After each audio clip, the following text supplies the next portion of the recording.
పండగొస్తే చాలు ఇంట్లో పని మనుషులం మనమే అయితాం.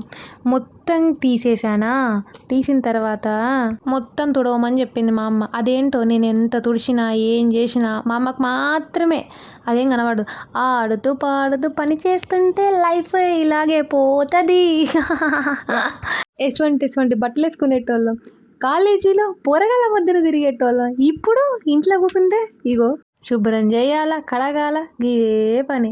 నాకు ఒకటి అర్థం కాదు, ఇంట్లో కూర్చుంటే మరీ అంత షీప్గా చూస్తారని నాకు మాత్రం తెలియదు. మీకు మాత్రం చెప్తాను, ఇంట్లో మాత్రం కూర్చోకండ్రా. మా అమ్మ చూడండి అన్నీ ఇంకా గోడల్ని తుడిచింది కాక అక్కడ దుబ్బు ఉంది చూడు, ఇక్కడ బూజుంది చూడు, శుభ్రంగా తుడు అని అంటుంది మా అమ్మ. కాలు వేసి మరీ తుడుతున్నా, ఎగురుకుంటూ ఎంజాయ్గా పని చేస్తున్నాను నేను. అట్లుంటుంది మరి మనతోని. పాడు జీవితము యవ్వనము మూడు నాళ్ళ ముచ్చటే కదా, ఏదైనా అంతే. చదువుకునే రోజుల్లో చదువుకోవాలా, ఆడుకునే రోజుల్లో ఆడుకోవాలా, మంచిగా చదువుకోవాలా.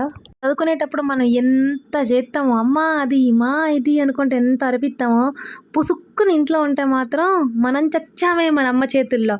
ఆమె శివగామి అయిపోద్ది, మనం సేవకులం అయిపోతాం. కట్టప్ప, మనం కట్టప్పలం అయిపోతాం. శివగామిదేమి ఆర్డర్ వేయడం, కట్టప్ప చేయకపోవడం ఉంటుందా? రెండు అంతే. అమ్మలు ఆర్డర్ వేయడం, పిల్లలు చేయకపోవడం ఉండదు. మా అమ్మకి ఎంత తుడిచినా కానీ అస్సలు సాటిస్ఫాక్షన్ ఉండదు. మనం ఎంత చదివినా కానీ వీళ్ళకి అర్థం కాదు. వీళ్ళ పని వీళ్ళదే, మన పని మనదే.